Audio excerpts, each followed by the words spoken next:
the clinical podcast series brought to you by the American Academy of Optometry Foundation. Today's episode is entitled Keratoconus, an updated review. It's my pleasure to welcome our host, Dr. Mila Brujic, and our topical expert, Dr. Dan Fuller, as well as our topical editor, Dr. Kat Hogan. It's now my pleasure to start the broadcast.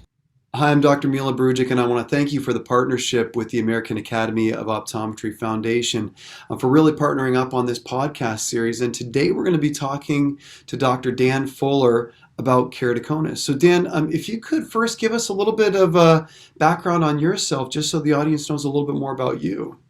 Well, thank you, and thank the Academy for allowing me this opportunity to participate. I'm a diplomate in the cornea contact lens refractive technology section of the Academy. I'm also the chief of the cornea contact lens service at Southern College of Optometry in the Eye Center. And I'm also the current president of the Scleral Lens Education Society.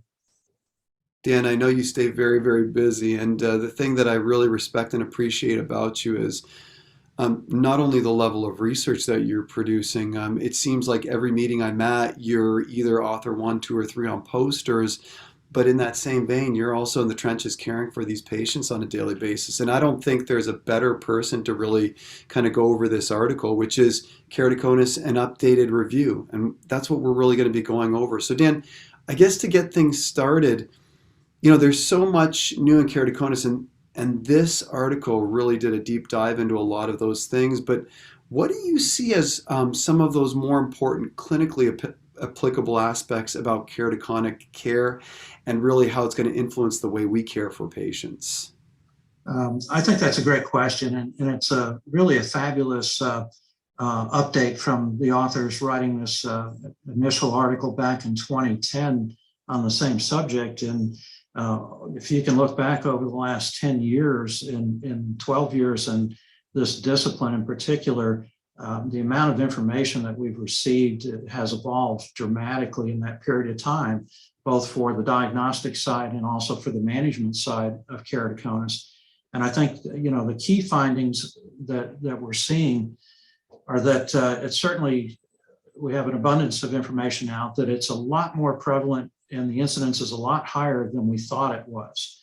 And this really speaks to the fact that our ability to detect keratoconus has become a lot more sophisticated, and tools that we had previously considered to be really in the research domain are filtering down into the clinical domains and are accessible to most practitioners out there now. I already see that in our practice, Dan, and it was amazing. I literally just had a patient who came in. She completely unrelated issue, but we did a topography on her, and she's a 63-year-old female, and she's got keratoconus. It's not anything substantial or significant, but there is definite inferior corneal steepening. So we see that already. What topic in this paper do you think is important to clinicians that are in the trenches caring for patients? Is there a technology or diagnostic technology where you're like, if you really want to get into keratoconus management, you have to have this? Or even in terms of caring for these patients from a specialty lens practice, is there something or some form of technology that they really have to manage these patients?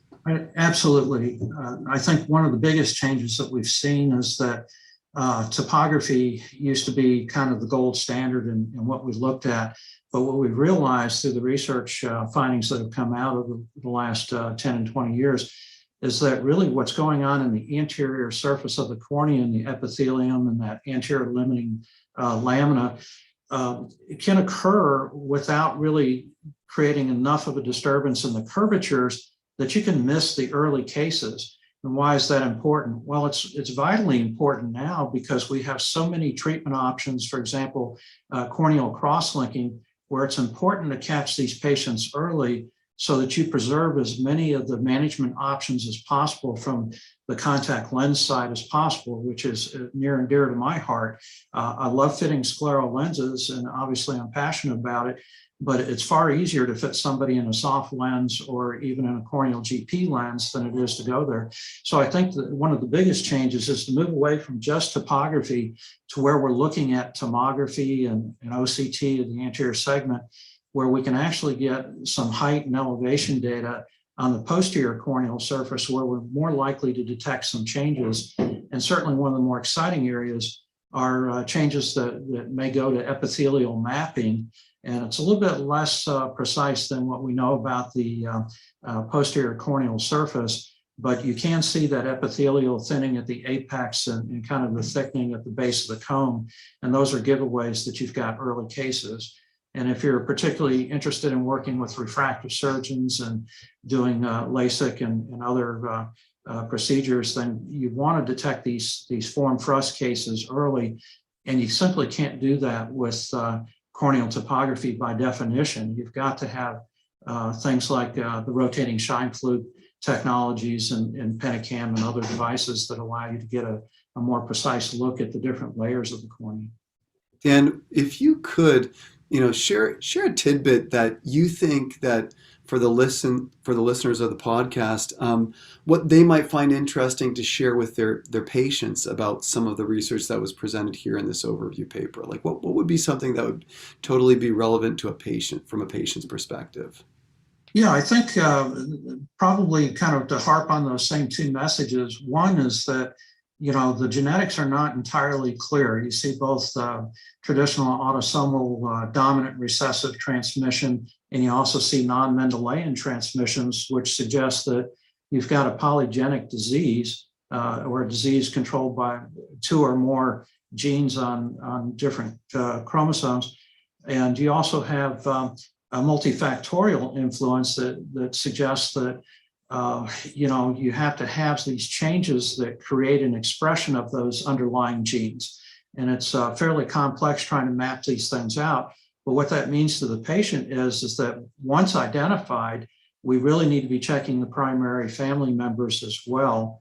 And we need to periodically keep surveillance of these patients. We can't just send them away for a year or even 6 months in some cases, particularly if they're the younger patients with the earlier onsets. They have a more aggressive progression in many cases.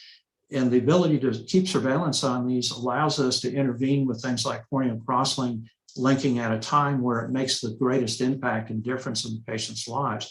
So I think those are the twofold messages are of early detection of not just the patient, but also of the primary relatives, and also getting the management started at an earlier stage than we previously were able to.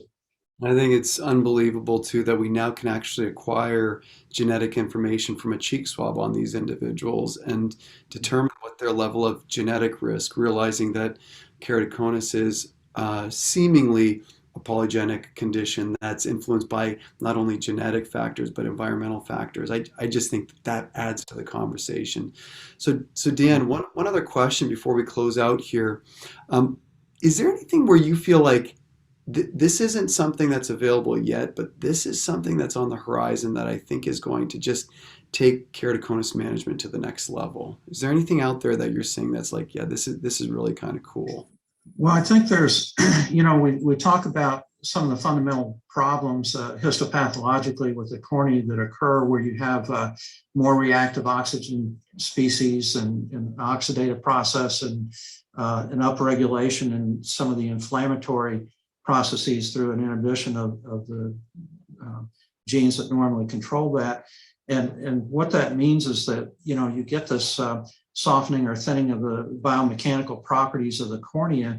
And I think some of the exciting research to me is that we're moving beyond just being able to evaluate those biomechanical properties in the central part of the cornea, but we're actually able to look out now with some of the research tools that are out there and look at some of the biomechanical processes that are going across the entire corneal surface. Why is that important? Well, if you think about it, the apex of the cone patients is frequently decentered. And if all you're measuring are the central characteristics biomechanically, you're going to miss a lot of these early cones. So for me, I think to be able to expand that to where we're talking about the whole gestalt of the corneal surface is just amazing. That is absolutely awesome, Dan, and it's spot on.